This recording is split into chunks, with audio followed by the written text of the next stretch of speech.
Lil Speedy is hands down one of the youngest crashouts that we have covered on this channel. From meeting up with the ops for a shootout to backdooring people he was once cool with and mocking their death online, Lil Speedy has made himself the top op in Chicago and even going in and out of juvenile hall at only 15 years old. After joining one of the deadliest gangs in Chicago, the infamous Bloodhounds, Speedy would continue to rain havoc in the streets of Chicago in the name of his fallen gang leader, Lil Jeff.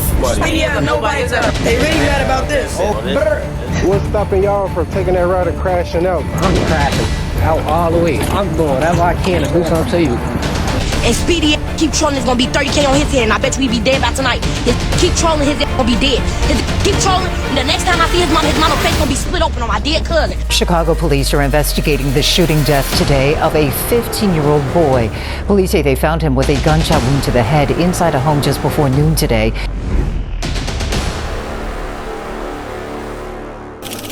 Lil Speedy was born and raised in the south side of Chicago near the Inglewood area. As a kid, it would seem that although Speedy had both parents in his household, his father would be in the streets for a better portion of his life. It would even turn out that later on, we would find out that the name Lil Speedy was actually a street name passed down from his father, the original Speedy. Since Lil Speedy would be around street life at a young age, he would then jump off the porch in 2021 at about 11 years old. It was around this time that Speedy would hang out more and more with his cousin Lil 50 and his friend Queso, and the three of them would have each other's back in these unpredictable streets of Chicago. However, it was around 13 years old when Speedy was introduced to Lil Jeff and Rel Vert, the infamous members of the Bloodhounds. Once Speedy met these two, he was starstruck, and he knew that he wanted to pursue a life identical to the ones that he had seen the Bloodhounds living. Things would soon become extremely dicey after this moment, considering there would be a beef brewing between Speedy and Queso's cousin, PGF Fully Chop. It was rumored that the feud would start after Lil 50 and Fully Chop would steal a gun. However, after this gun was stolen, Fully Chop and Lil 50 would become Speedy's biggest ops. After the death of Lil Jeff, we would see Lil Speedy and Queso do an interview with the Chirac's History Channel, in which we would see these guys creep up on vehicles in traffic ready to dump bullets in the street, on camera. He would further incriminate himself in this interview, saying that he knows that people have put money on his head, and that if anyone needs guns or cars, that he's a one-stop shop. Everybody's got one hair like.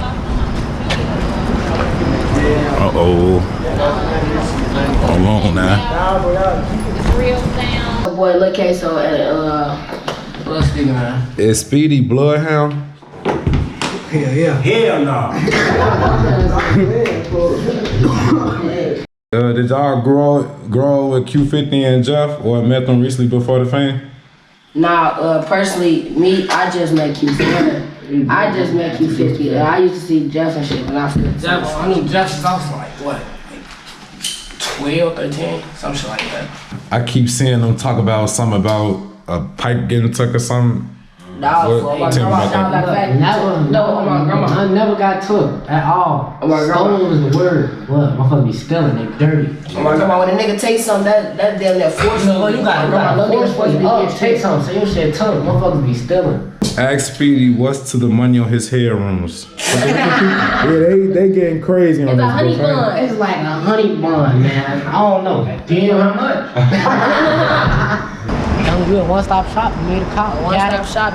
If you even want a cop, get your paperwork on that. No bullshit.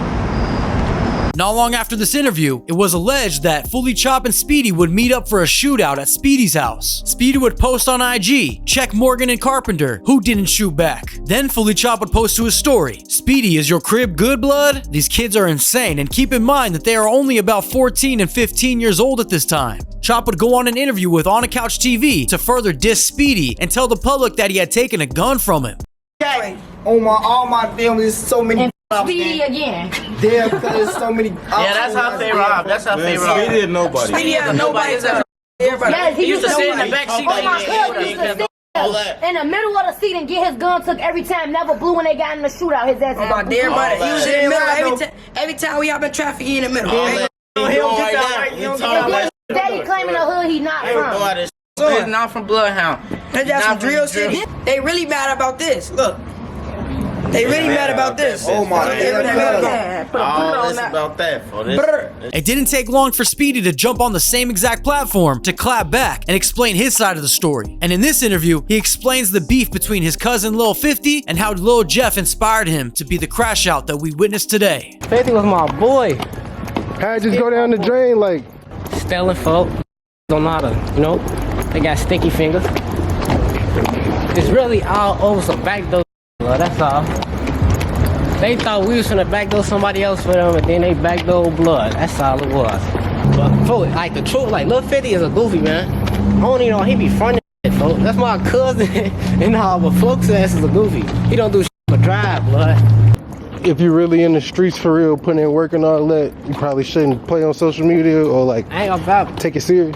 I feel like you could do whatever you want to do, I ain't gonna lie. I done seen real deal killers do that. So why not?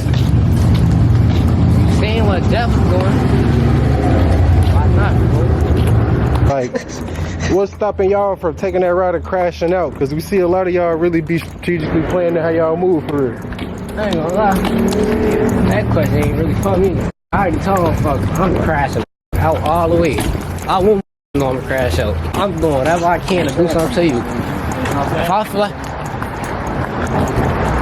like you're a threat to me, I'm crashing out, bro. That's just how I ain't gonna lie. Speedy would begin his backdoor reputation by first setting up his former friend Queso into getting his gun taken. And if that wasn't bad enough, he would then be on live with Lil 50 moments before he was gunned down by Lil Tay in Trap City territory. Now, this is speculation that Speedy had anything to do with this. However, he would then go on to post a picture of the scene where Lil 50 was killed with the caption, "I just told you to be on point, gang." This would result in Lil 50's sister Jada letting the public know that she has $30K that she had just raised in the funeral costs, and she plans to put it on Speedy's head.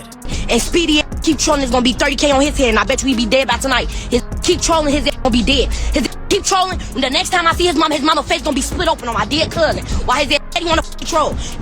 Now, this is some insane mob shit going on between teenagers. Then, in December 2024, things would get serious after Fully Chop would post, "Mention 50, nah, he dead," in which Speedy would then respond in eerie 3 hats, insinuating that he's got 3 bodies. And he would also say, "I have no friends, just saying, watch me work," and we all know what that means. Moments later, we would hear that his former friend Queso would be shot point blank in his head while sitting in a chair in his own bedroom. After word around town would bring heat to Lil Speedy, he would seemingly do some damage control, posting, "I didn't even want to get on the net, brother, but you just fucked my head up, you know? You know, bitch, I love you." They're gonna say what they want. Speedy's antics would get much worse when he would post an old photo of his ops, further provoking his ops to catch him slipping. Now, at this point, everyone had known that Speedy was claiming Bloodhound, but there was still a ton of speculation until Vert would go on to co-sign Lil Speedy directly, and he would be seen on IG Live with Vert's chain, while flashing a gun and dissing all of his ops.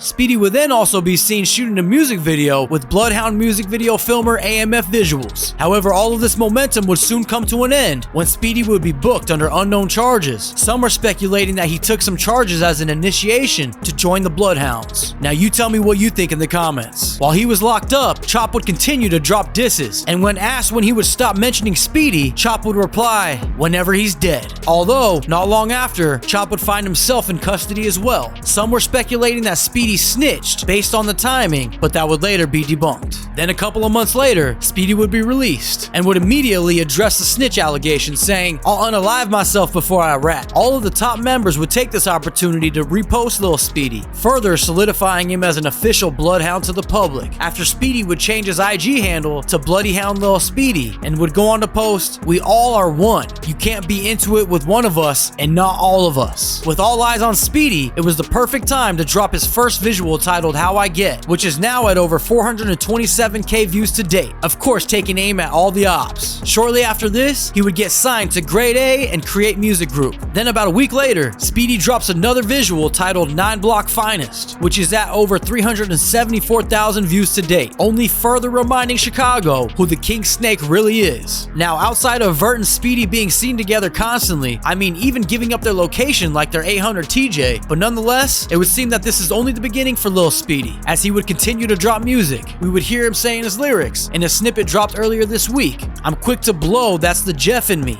Don't bap Anna when you dissing me. Fast as hell, you can't run from me. Monty and Rob went out so sweet." This is a clear example of the influence that Lil Jeff had on the youth of Chicago. I only hope that Lil Speedy will continue to thrive and stay alive long enough to enjoy the great things that are coming his way. Thanks for watching, don't forget to subscribe, and I'll see you in the next video.